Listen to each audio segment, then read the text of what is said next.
Namo tassa bhagavato arahato samma sambuddhassa. Namo tassa bhagavato arahato samma sambuddhassa. Namo tassa bhagavato arahato samma sambuddhassa. Hey, so today's topic is courage to overcome defilement. Okay, so why do I have this? Topic? No, why do I want to talk about this? Because throughout the journey, throughout the journey of our practice, so sometimes I see that sometimes because of conditioning, sometimes because of character, sometimes because of past trauma. So, and sometimes because just plainly, just want to protect the I, protect ourselves from being hurt again, or not again, but like prevent ourselves from being hurt in whatever way. Maybe they had a bad experience, no? So sometimes people don't have the courage and integrity to see themselves, to really face what is going on in their mind, to face their demons. Sometimes intentionally, sometimes not intentionally, they don't want to see their defilements. So what happens? They blame outside, blame everyone else, except for themselves, right? So I guess we also see a lot of people in the world like this, but we should not have. We should try not to be angry to them. Instead, we can try to understand, have understanding. How to have understanding is like if we are in the same situation, been through the same incidents that mold them into what they are now. And, throughout the journey of the rounds of rebirths, we have also molded some kind of habits, mental habits, verbal habits, bodily action habits. Then that is why sometimes, because of a combination of different factors, sometimes one factor, sometimes different factors, people behave in the way or what people behave now, like that. Huh? So if we can think about this, then we can understand understanding. But just have understanding for them when they are facing the outside community. If the community is understanding, then actually gradually, if it is in a very understanding community, then actually they are able to gradually, they have more chances to be able to overcome their fear of looking themselves directly in their heart or in their mind, the defilements that arises. Okay, but if the usual reaction to people like this is like, sometimes if people are too pushy, if people are too persistent about wanting to sell their idea to these people. Oh, you should do this. I've tried this. It works. Then sometimes it may have the adverse effect. If the receiver can accept it, try it, and develop it, it's good. But if the receiver cannot take it, cannot tahan, how? Cannot. Then sometimes it becomes worse. Sometimes they rebel against this kind of pushy advice, which they didn't ask for, So like that. So for us, we try to understand. Then for ourselves, we may have some difficulties if we are the people who have difficulties in really being honest with ourselves and looking at our defilements strictly in the heart directly in the heart, then we can, the talk today hopefully will be able to help some of you. All right? Okay, so I would like to share about a sutta in the Majjhima Nikāya. Majjhima Nikāya. It's a very nice sutta that I like a lot. These few suttas that I'm gonna share. But I'm not going to go into very academic explanations about this. But rather, we will just try to understand and see what are the principles, some of the principles inside the sutta that we can apply in our daily life that can help us overcome the fear of facing our defilements and develop the courage and integrity, bravery to be able to look at our defilements directly in our heart. Okay? So this sutta is sutta number 4 from the Majjhima Nikāya. I'm not gonna. The sutta is pretty long, Majjhima, middle length discourses.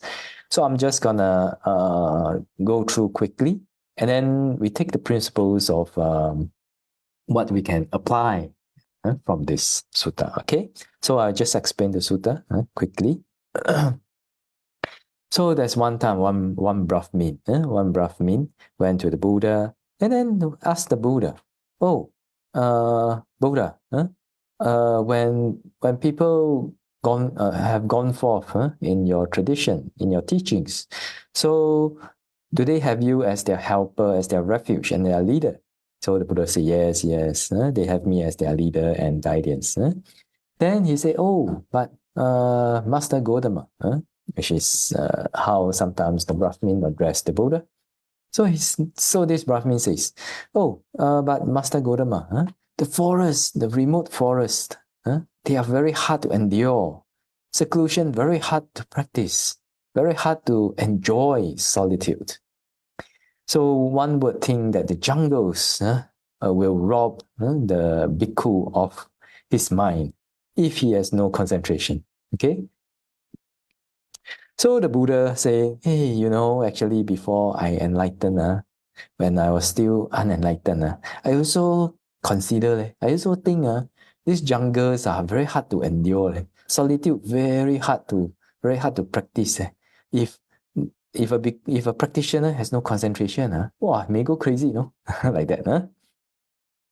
Then the Buddha say further, but I also think whatever recluses or Brahmins, they go to the forest and they, because of unpurified, why do they have fear? Because they have unpurified bodily conduct, they have unpurified verbal conduct, they have unpurified mental conduct.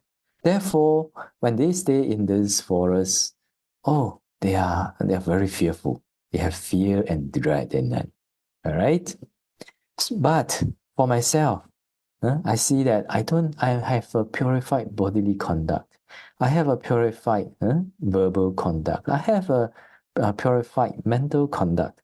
Therefore, I find great enjoyment staying in the forest. Okay? So do you guys like to stay in the forest? Okay.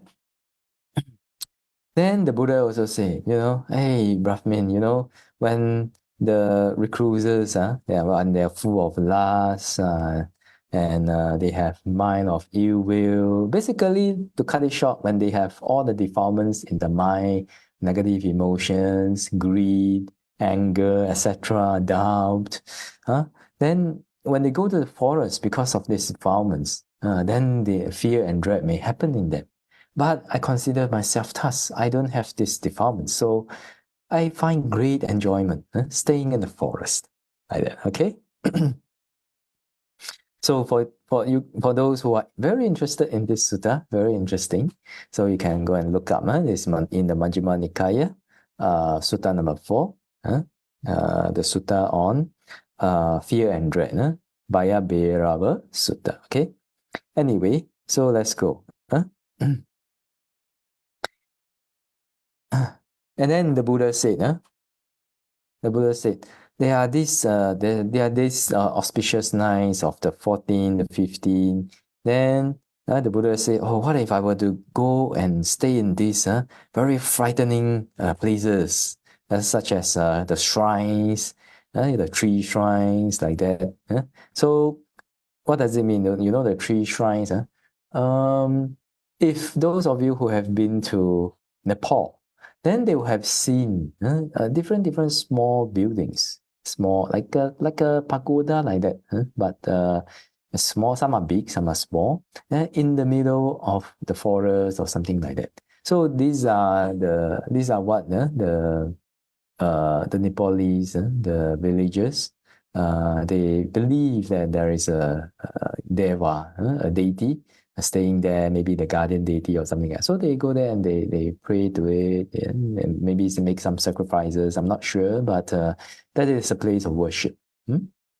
So the Buddha said, "Oh, I go and stay. What if I were to go and stay in these places, these tree shrines like that?" And then the Buddha really did. The Buddha really did go and stay in these tree shrines and these orchid shrines, etc. Then, when the Buddha stayed there, maybe a wild animal would come to the Buddha. Maybe that time is the Bodhisattva, or a peacock. Maybe knock off a branch, or the wind will rustle the leaves. So the Buddha said, "Oh, that time I was thinking, what now if this is the fear and dread coming? Why do I always dwell? Why do I dwell always expecting fear and dread? So what if I subdue that fear and dread while keeping the same posture that I am in when it comes upon me?" Okay? So the Buddha actually thought, hey, why I always fear? Staying in this forest, why I always like expecting something bad to happen? Oh, so the Buddha live out his words. So whenever the Buddha walk or sat or lie down or sitting, whenever fear and dread appeared in his mind, then he will stay in that position and the posture until he overcome that fear and dread. Okay? So that's why after that the Buddha start to talk about the Bodhisattva during his Bodhisattva time. Then after that, talk about his enlightenment. Sorry, let's talk about his enlightenment, about how he attained the first, second, third, fourth jhana, and then after that the psychic powers, and then after ultimately the attainment of Sammasambuddhahood or an arahantship. Okay.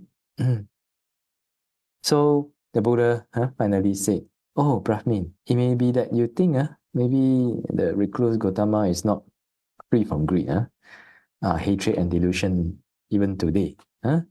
So that's why you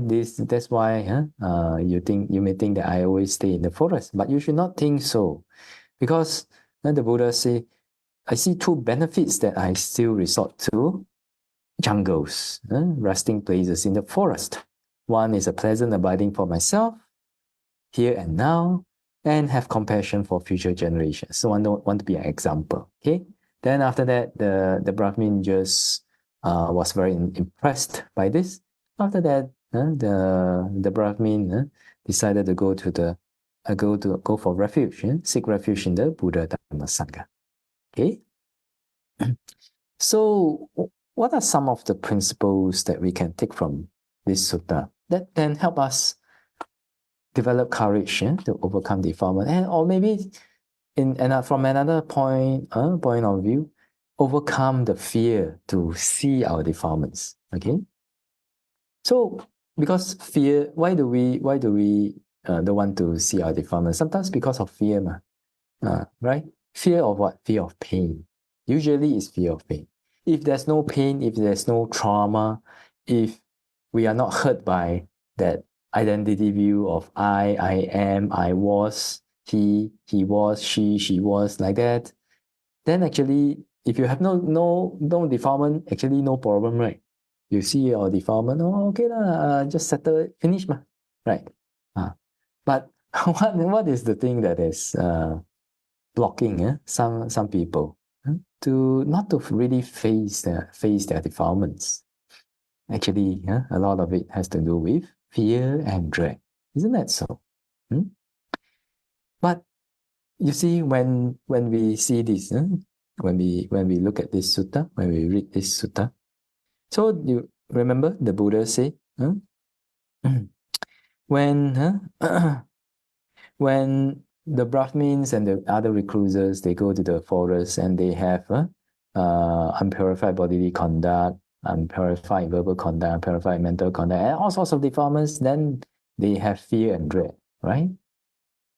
So this comes to one thing, and this is a very important sentence that I would like everyone to ponder upon and to think about it is, if one is blameless, then one has no fear to fear. Isn't that so? Like sometimes, when we, especially, I see some of the yogis, when they want to go to talk with the teacher about their problems, some people who have this kind of a character, then they fear this and fear that, and they are like very timid and not experienced and like that. But actually, what is the problem, right? If they are blameless, if they can develop the notion and the understanding that I'm blameless, what why should I have to fear? I didn't do anything wrong. Isn't that so? Yeah, I didn't do anything wrong. Then what is there to fear? Isn't that so? Right? But some people, maybe because of past traumatic experiences, dealing with people, interacting with people, so they may have some kind of a defense mechanism against people when they are going around. They may look like they are very friendly, but it seems like they always have a war between them and the other people, right? Yeah. So actually, one yogi was like that also, because due to past experiences, some a little bit traumatic. Then he didn't. This is a life real story, yeah. So he didn't really, he didn't really believe in practitioners. He didn't really believe in practitioners at that time. But after that, he went and then he got in touch. He got to know a lot more monastics, good monastics, people, monastics who keep the Vinaya, monastics who are just kind and so full of metta, full of love, understanding, forgiveness, etc.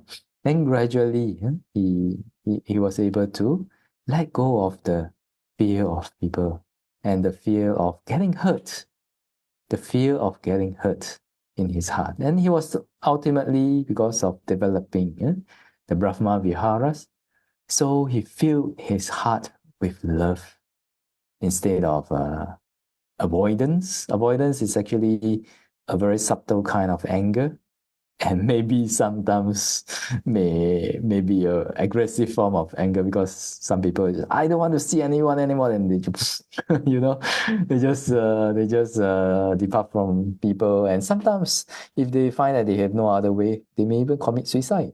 Isn't that so? But this yogi, because of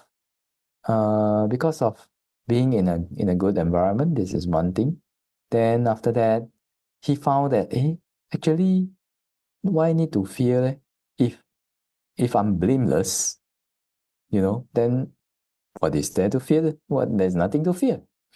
So consider this: if one is blameless, one has no fear to fear. So this is one of the principles that I think we can get from this Bhaya-Bhairava Sutta, right? And another one, if one is free from defilements, so one has no fear to fear.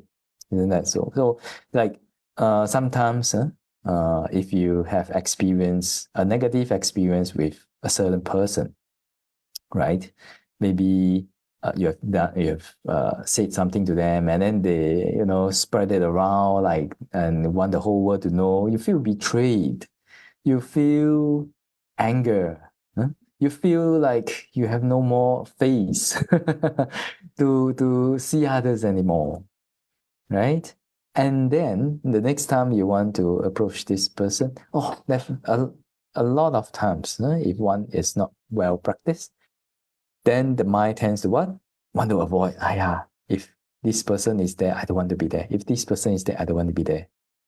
Then actually what? Then actually we are so much controlled by our defilements, right?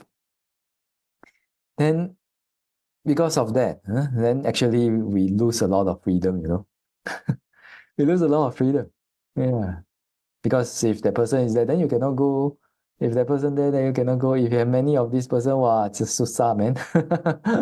Everywhere also cannot go already. Right? Then actually we lose our freedom, part of our freedom also.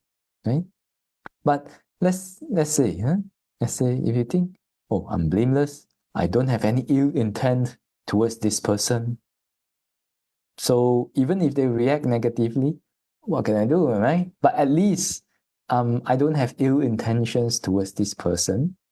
Okay, I understand that what happened was probably a phenomenon caused by different conditions.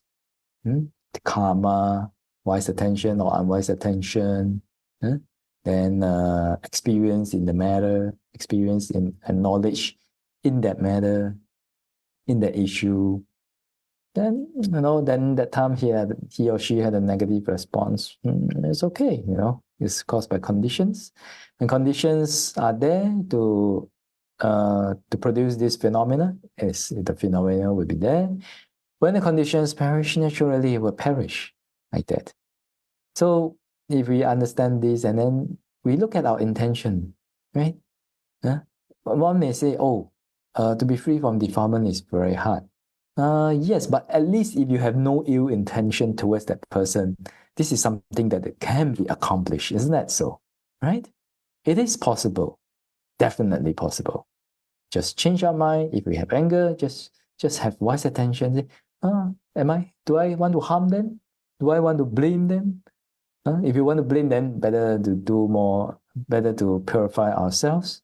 Do more metta, karuna, mudita, upekkha. Develop metta, karuna, mudita, upekkha, loving kindness, compassion, sympathetic joy, and equanimity before we talk to them. All right? But if not, then I have no ill intent towards them. Then why should I fear? Isn't that so? Okay? And then also, sometimes we have we face our anger, we have to face our defilements and all that. But you see, if you have no ill intent towards yourself, you don't want to harm yourself, you're not trying to blame or trying to use negative emotions towards ourselves. Like the saying goes, I'm angry, then I'm angry. I'm depressed, then I'm depressed. You're not trying to be like that. If we have a more rational mind and all of just a very simple intention that I just want to understand about my defilements. What is making me so suffering? What is obstructing me from my practice? Then that is not a ill intention. So why should I have fear looking at my defilements? Isn't that so? So one is blameless, one has no fear to fear. One is free from defilements and ill intentions, one has no fear to fear. All right? So it's in principle, the principle is in accordance with this sutta. Then after that, oops.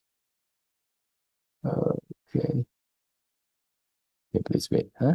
Okay, then after that, like what I mentioned just now, if you have love in your heart, okay, you are in a state of loving kindness, or you are just abiding in a wholesome mind state. So why would you have fear, right? Tang tang tang tang, in Chinese we call tang tang tang tang. I didn't mean harm to you. Why do I have to fear from that? Okay. So also, because metta, loving kindness, the practice of loving kindness also helps to purify anger. whether it's towards people or whether it's towards yourself or whether it's towards your defilements. Like what we mentioned just now, some people are angry that they are angry. Some people are upset that they still have negative emotions. So if we, between these fears, okay, between your mind and these fears, of course, according to the Buddha's teaching, your mind is arising and perishing at a very fast rate every moment. But I mean, like how you experience it and to describe it, okay, in this way. So if between you and that fear, okay, there is metta, there is loving kindness, there is compassion, there is equanimity,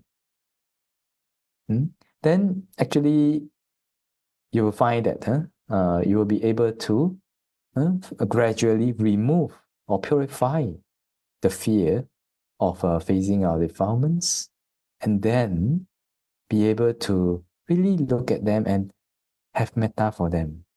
Not like, like the real practice of metta, of course, you have to have metta to living beings, but it's just like a friendly attitude, okay?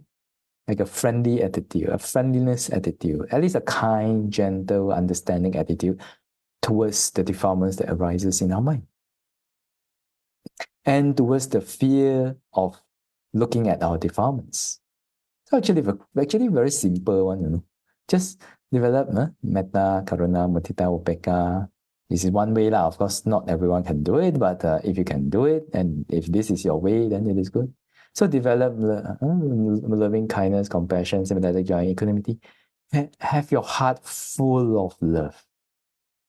Full of love not only for others, full of love for yourself, and develop a friendly attitude towards defilements and unpleasant phenomena, whether it's external or internal. So the next time that if you have fear arising in your mind, okay, this one is a little bit practical already lah, a little bit practical already. So next time, whenever the feeling of like wanting to avoid, wanting to run away, or just simply doesn't want to look at our defilements or our traumas or our negative emotions, then just look at what is between your mind that is aware and the defilement, the fear, okay? And if you can try to put loving kindness, compassion, sympathetic joy, or equanimity, or you just develop a friendly, kind, gentle attitude towards it, then you may find that you may be able to gradually soften up this fear of looking at our defilements. Okay? So where does this come from? Actually, this comes from, I think it's in the Samyutta Nikāya, the anger-eating demon. Anger-eating demon sutta. Okay, so long story short, so there was once a demon. Then after that, the heavenly king, Sakka. So one time he was not at his seat. Then this demon arises, appeared and sat on his heavenly throne. So the heavenly gods, they saw, and then they were angry and they tried to chase the demon away. But every time they say something bad and do something bad for threatening that demon, then the demon just get bigger and bigger and bigger and bigger and uglier and uglier and uglier and uglier and smellier and smellier and smellier and smellier. All right? But when the heavenly king came, and he saw that, what are they doing? This is an anger-eating demon. And when he saw that, they are feeding the demon power by what? By being angry towards it. Then he thought, he being a heavenly king, so he went to another approach. He just went and then he began to be kind. Show kindness to the anger-eating demon. And this is really in the suttas, okay? Then the demon, with every kind act, with kind words, kind maybe thoughts, then the demon gets smaller and smaller, smaller and smaller until it just disappears. All right? So taking the principle of that, and like when you really live it out, having kind, having a friendly attitude, loving attitude towards even unpleasant phenomena, people, issues, etc., things, then or even maybe the heat. Now Singapore and Malaysia very hot. Actually, now I'm giving a talk with a headache because today was so hot. I had a headache. But just like being kind and of course not to indulge in it. But if you're a headache, then better go and rest. Better go and hide in a shade or something like that. But basically not angry because of this unpleasant phenomenon. Have a friendly attitude towards them, then actually gradually you'll find that because your heart has love, because your mind has love, so actually fear doesn't come that easily to your mind. Even if it comes, you have a friendly attitude towards it. Then gradually it just like the anger, eating demon, just gradually just perish like that. Okay, when conditions perish, it just perish. So many of us, sometimes we are addicted to our fears, no? Because fear is sometimes triggered by the self-defense mechanism. So we want to avoid pain. It's the nature of the mind to look for happiness and to avoid pain. But because of not knowing the correct method, so we have these fears and this avoidance in the mind. Actually, avoidance also actually subtle form of anger. And that is why we get controlled by them, controlled by fear. Fear of what? Fear of looking at our defilements, fear of purifying them sometimes. So if we have love, we have metta, loving kindness, compassion, similarity, joy, and equanimity in our heart, then actually you'll find that you have more freedom from fear. Fear of the fear itself, and also the fear of looking at our defilements. All right? Like that. So, how did the Buddha, from this sutta, how did the Buddha overcome fear and dread? So, you see, the Buddha says, there are the auspicious nights, and then what if I was go to these very horrifying places? And then he went, and the Buddha went, and the Buddha said, why do I stay always expecting fear and dread, right? What if I were to subdue that fear and dread while keeping the same posture, right? So the Buddha did that and managed to overcome the fear when he was a bodhisattva. So from this, we can see how did the Buddha overcome fear and dread. It's by facing it until he subdued that fear and dread, right? So taking the same principle, actually, some life stories. Okay, life stories is one story that I would like to share with everyone is the story of one from our teacher, Bhante Mangala. So in his talks, he ever mentioned that there was once when he was in I think probably in Malacca.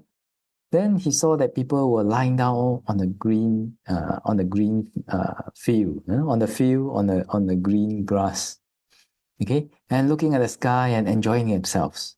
So he thought, they look very free and very happy. I also want to enjoy that. So he went there and then he lie down and just lie down and look at the sky. So those who have been to the forest, especially sometimes last time when we were in the National Cadet Corps, then we had to go to the forest. We had to get in touch with. We had to crawl or lie down on the grass field like that. So you find that so after that, that time, this Bhante Mangala before he ordained, so he did that. But after that, because of never get in contact with the grass before, so sometimes they'll have some rashes, rashes and itchiness and all that. Then when the itchiness sets in, he came out, he set up. And then he thought, oh, why so itchy? Why so itchy? Very itchy, very itchy. Then he thought, if this is what I have to do to overcome in order to enjoy that freedom, okay, then I should let my skin get used to the grass. Okay, so even though it was itchy, even though it was uncomfortable, but he still went and just lie down, even though it's itchy, just lie down and endure it through. After that, after a few times, the itch just like disappeared, and he was able to just lie down on the grass and feel very feel very free, feel very relaxed, feel very happy, opening maybe opening the legs and the hands and just looking at the sky. Then he was able to enjoy that. Okay, so when he mentioned that story, then actually in practical, how do we live out the principles of the story so that we can overcome our fears, right? So I found that the way to overcome those fears and dread is to just understand it, just face it, understand it, get used to it. When you get used to it, it's as your experience, as you gain more and more experience, then actually you gain because of experience. Experience gives rise also to courage. Because today I see this defilement. This defilement so suffering. Then tomorrow you see, so suffering. I should develop maybe like Brahma Vihara, or maybe repulsiveness meditation if it is last, and maybe mindfulness of death if it is laziness, sloth and torpor, and maybe the recollection of Buddha qualities if it is doubt. If these defilements come, then after that, if we are able to face it, just get used to that uncomfortable feeling. But remember, not to suppress. Don't suppress. Don't suppress that feeling. Say, I don't want this feeling. I don't want this feeling. No, not like that. If you suppress, you're using anger because you don't want it to appear, and that don't wanting it to appear may have a subtle form of anger. Okay, if it's just rejection. But rather, if fear comes, just face it. Just understand. Now fear has arisen. Sometimes the words that you use also is helpful. If you keep saying that my fear has arisen, then you keep owning that fear, then actually not so much in accordance with right view. But if you tell yourself, fear has arisen because of cause and conditions, and then you remind yourself, fear will perish when cause and conditions perish. Fear is just a phenomenon. Fear is just a phenomenon. Fear has arisen because of conditions. Fear has arisen because of conditions. When you remind yourself like that, from a third party's point of view, using that kind of language, it kind of like incline your mind and let your mind transcend, or at least you feel that you're able to transcend a little bit of that feeling of the fear. Okay, and it is in accordance with right view. So that is why many people in the 10 wholesome paths of actions. Okay, so the last one, okay, always changing our view in accordance with right view. This is how we live it out. Always changing our mind. Okay, this has arisen because of conditions. This will perish because of conditions. And if this fear is mine, I will tell I can control it, Then I can say, hey, fear don't come, go, very irritating at you.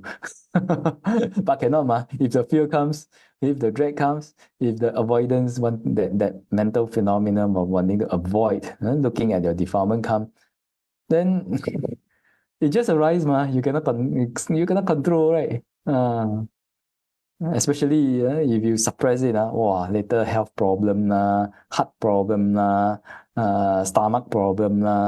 There's a lot of there's a lot of studies that says that stress is related to heart disease and stomach disease and all. Of course, you can look at the medical papers yourself, but this is from experience. So from our experience, we understand that if people suppress their emotions, suppress their fear, strongly with like suppression method, then actually not so effective. And actually, with the knowledge from Dhamma, actually also because you are using anger to face that emotion or that feeling or that fear, then ultimately when you cannot suppress it anymore, one day it will just boom.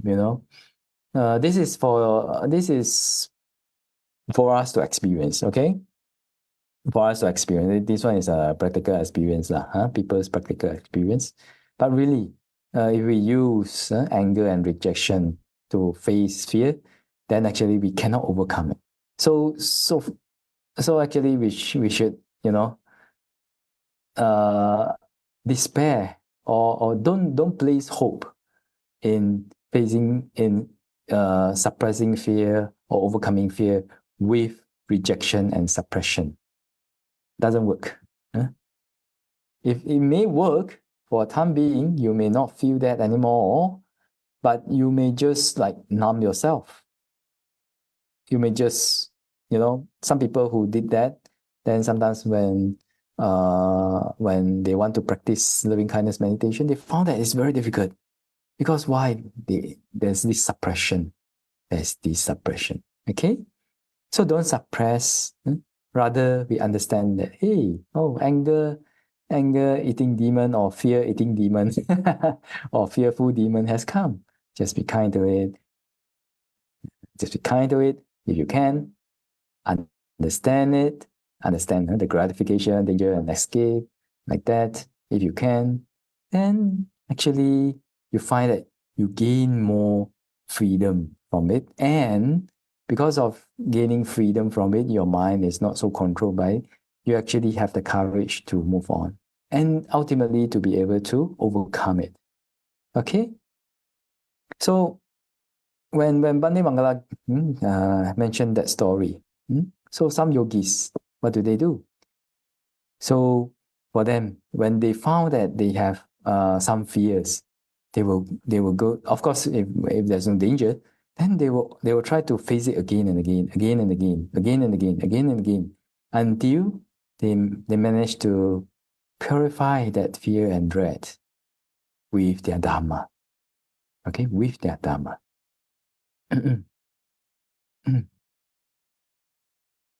So,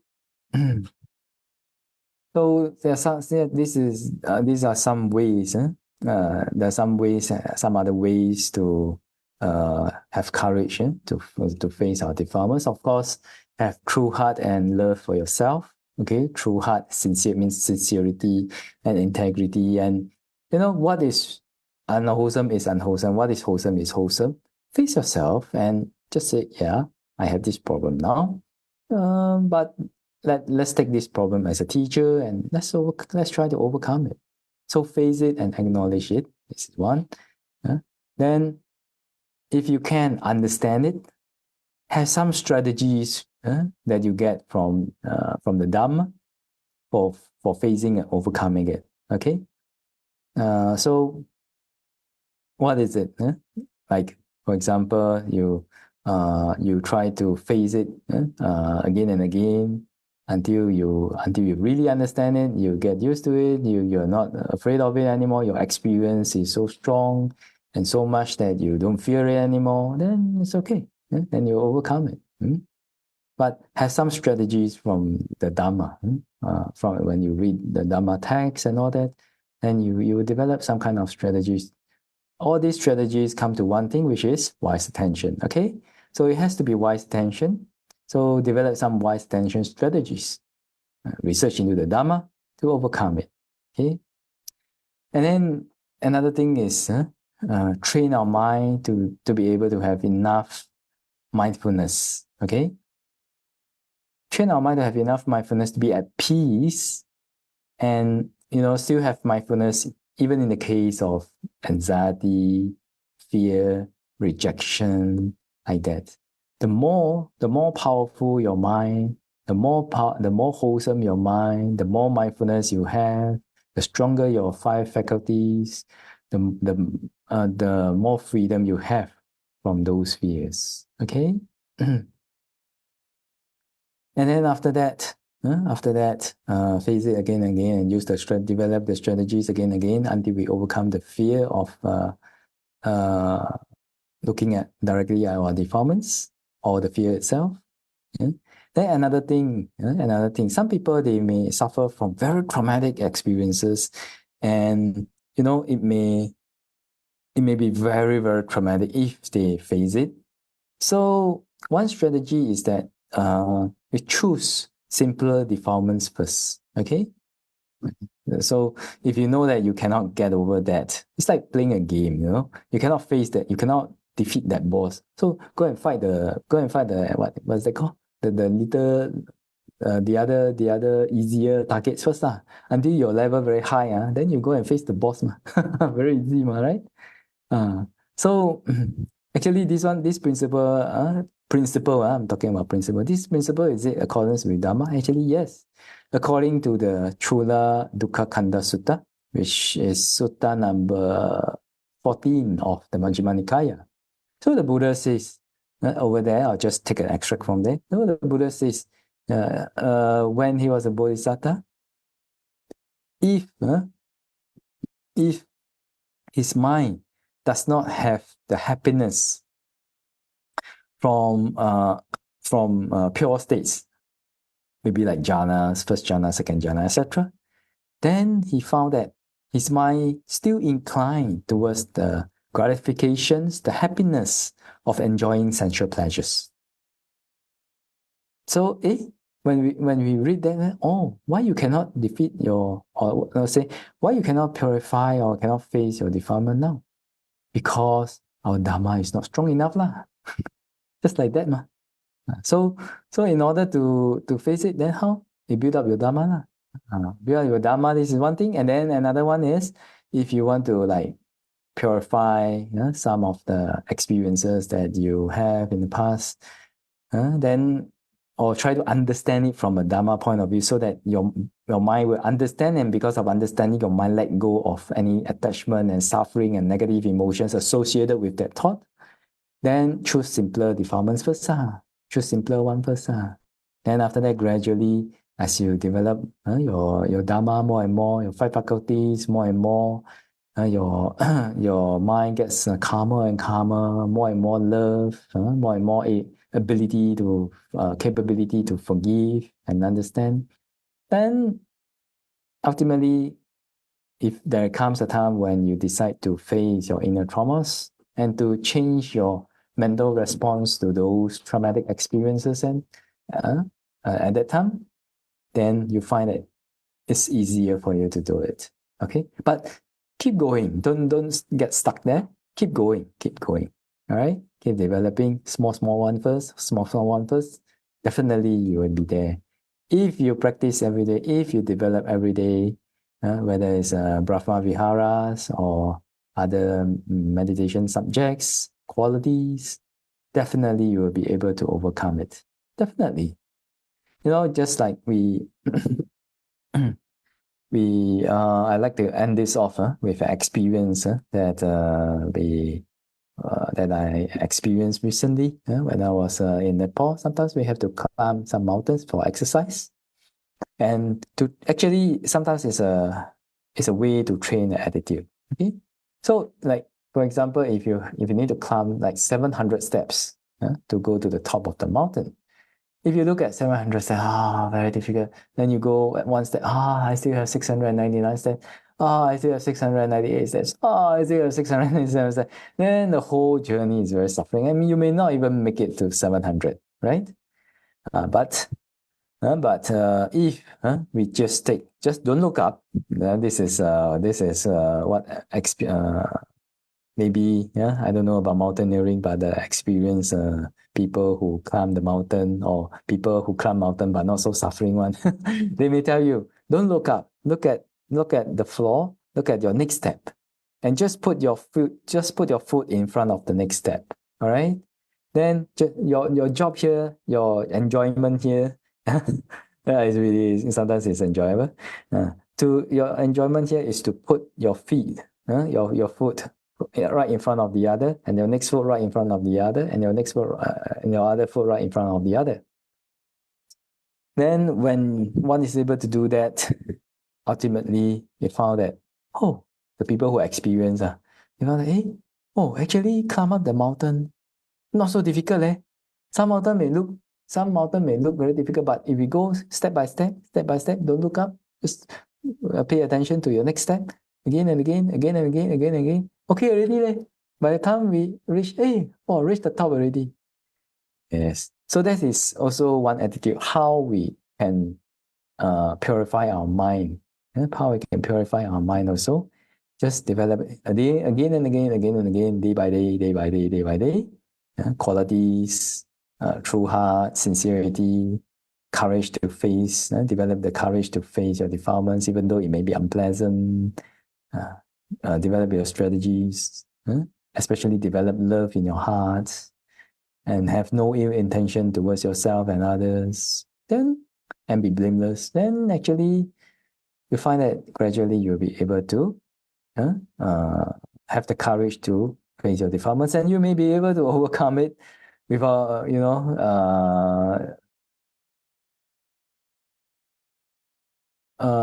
you may be able to overcome it faster than your expected period of time that you expect. Okay?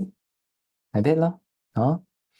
Yeah. Then actually another thing, I don't have enough time, so I just take the gist of it. In the Sutta 13 of the Majjhima Nikāya, the Maha Dukkha Khandha Sutta, the discourse on the mass suffering of mass aggregate of suffering, something like that. Maha Dukkha Khandha Sutta. So the Buddha says, if one can know, one knows, the Buddha knows the gratification, the danger, and the escape from what? From sensual pleasures, from feelings, from material form, etc. So because of the Buddha understood the gratification, the danger, and the escape from these, then the Buddha was able to transcend it, right?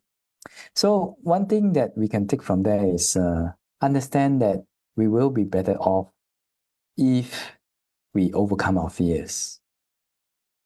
If we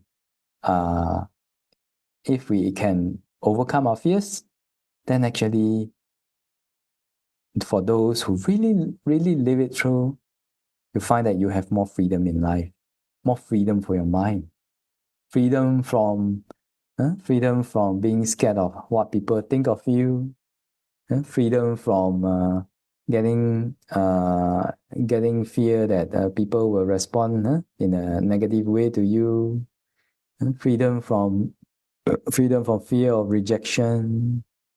Yeah, actually. So, but important thing, you have to face it, and then try to overcome it with Dhamma, and to train our mind so that our Dhamma is stronger than those fears. But also understand about the incentives and the freedoms that you can enjoy if you face your fears and overcome it.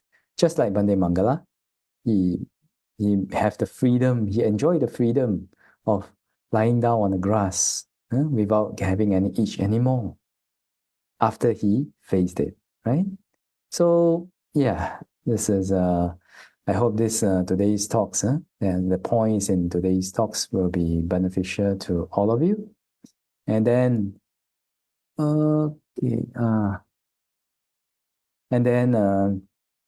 hopefully everyone will be able to develop the courage to be able to see our own defilements, to face ourselves, and to really experience the freedom from defilements and our fears.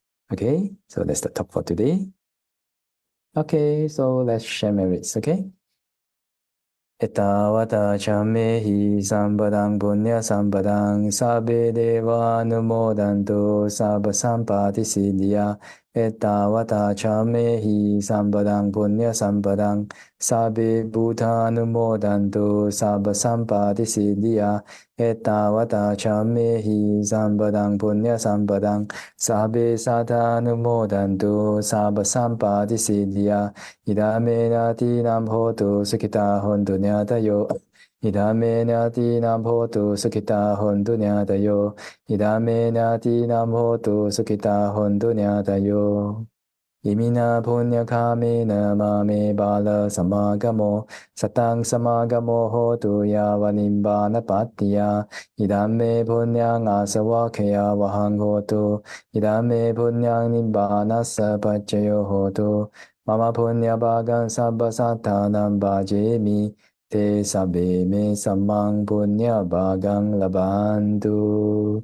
Sadhu, sadhu, sadhu.